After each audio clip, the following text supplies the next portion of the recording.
Hey guys, it's Kevin again, and this is going to be my review for Game of Thrones Season 4, Episode 4, Oathkeeper, and holy shit guys, this episode was crazy. It was great. I definitely really liked it. I liked it a lot more than last week's.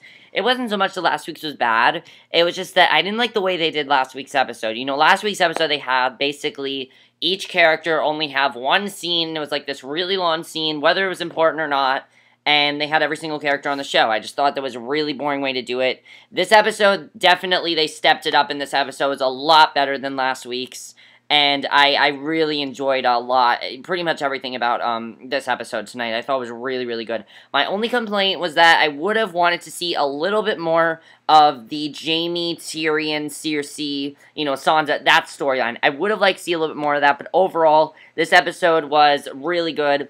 Is it the best episode of the season? No, I mean, the best episode of the season is still The Lion in the Rose, because Joffrey died, but this is still a better episode. It still was a great episode, and I really liked it. Definitely was as good as the first two episodes. So, let's just get to this episode.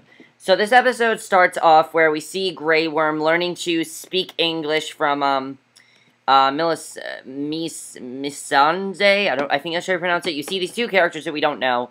And, we're kind of like, why are we seeing these two characters? They're speaking, they're not speaking English, they're speaking African.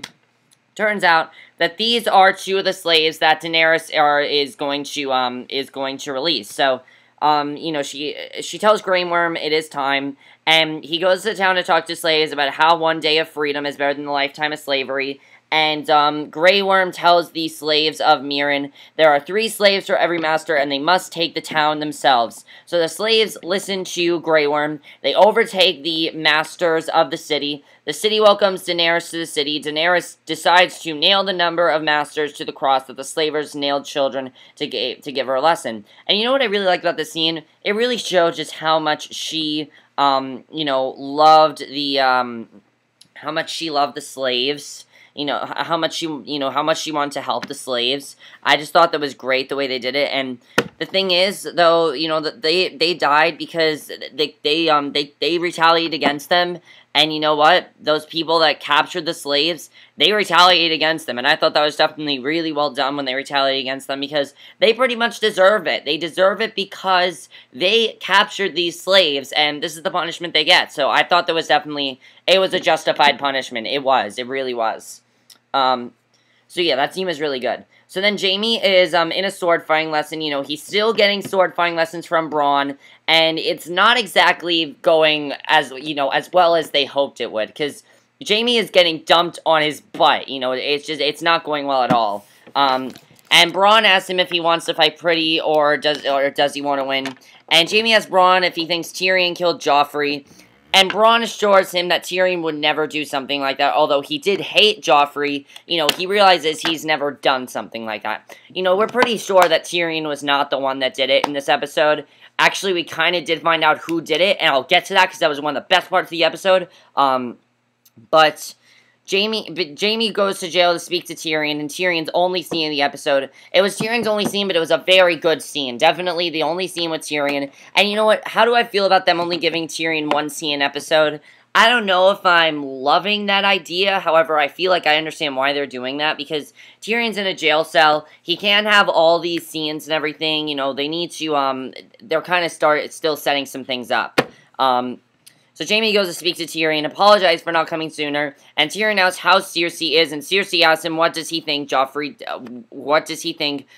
died in his arms, and Jaime asks Tyrion if he killed Joffrey, and Jaime asks, are you really asking if I killed your son? And, Jaime asks Tyrion how he can help, and Jaime replies, you could set me loose. Definitely one of the things I love is we're really seeing, how, them as brothers.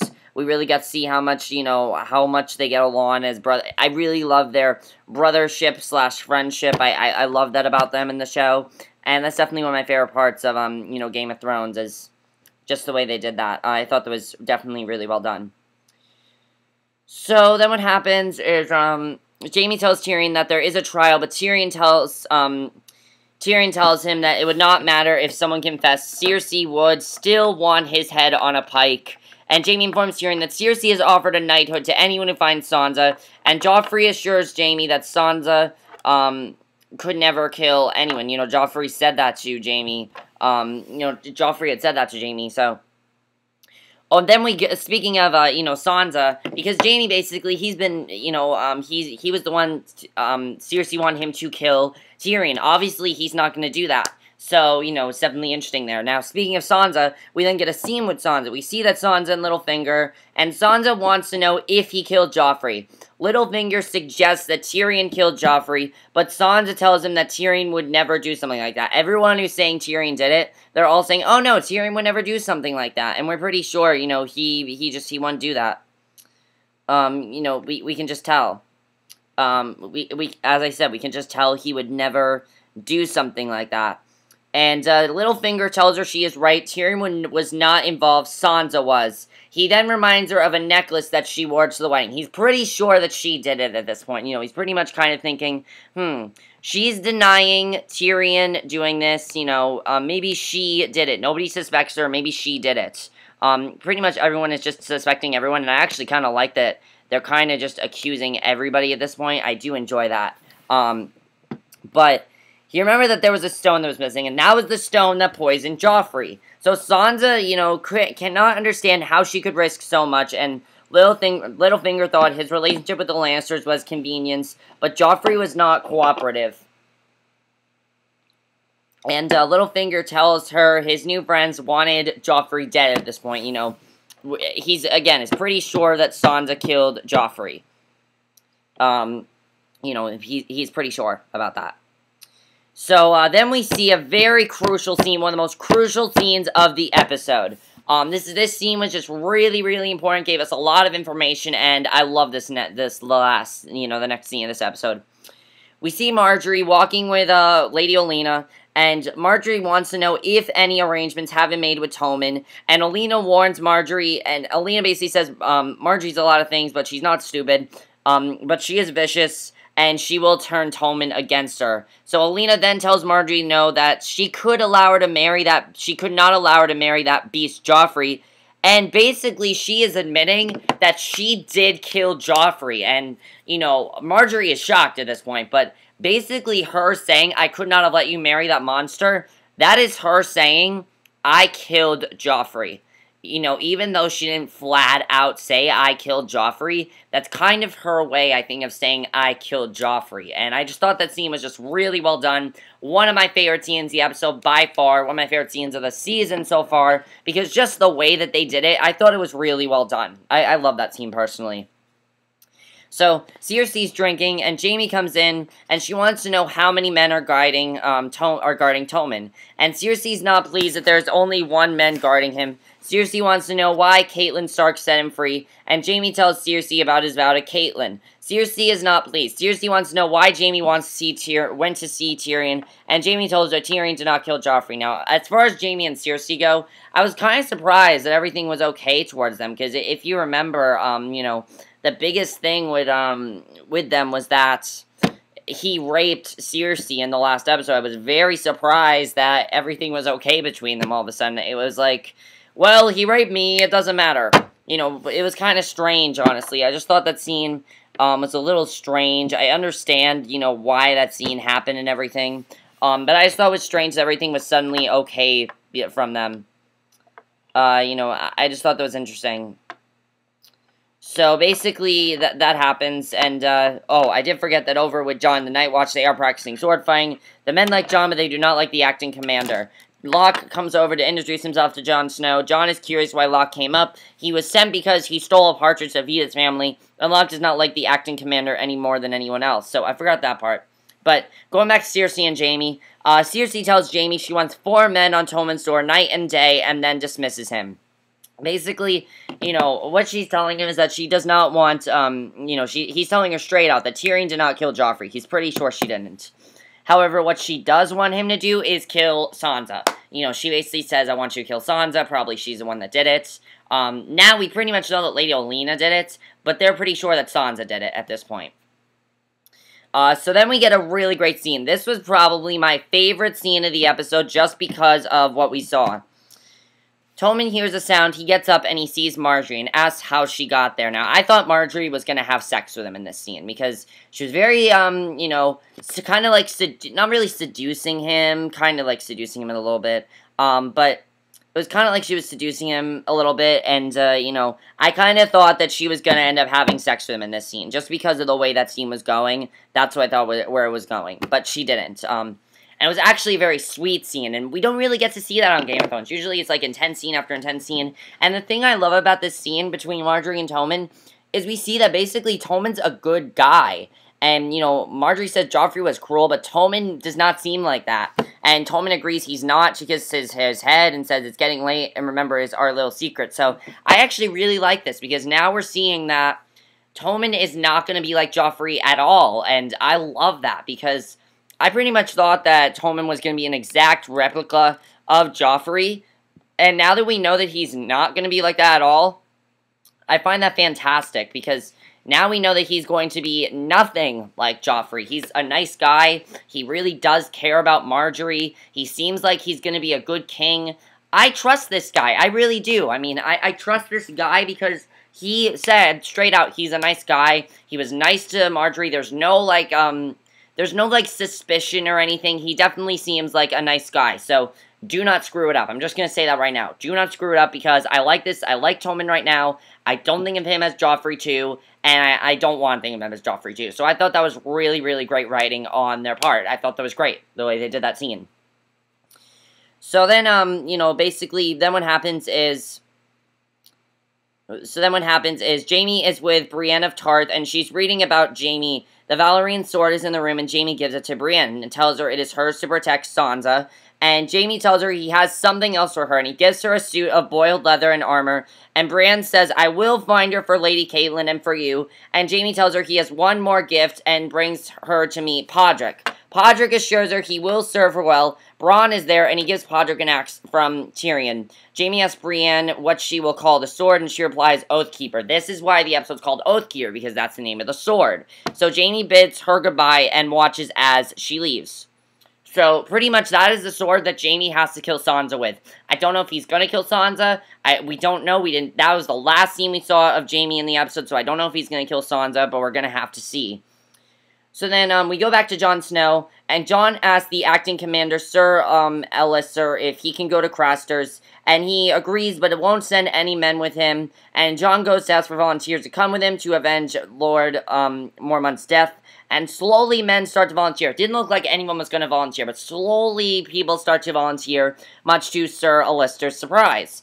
So Locke wants to go, and Jon tells him a recruit can come, and Locke asks to take his vows. Jon thanks everyone who volunteered, and then at Craster's, Carl, who are members of the Night Watch, who betrayed Lady Mormont, they're drinking wine from his skull, and the men are raping Craster's daughter. This scene is just really hard to watch. It was probably just the one scene where it was really hard to watch.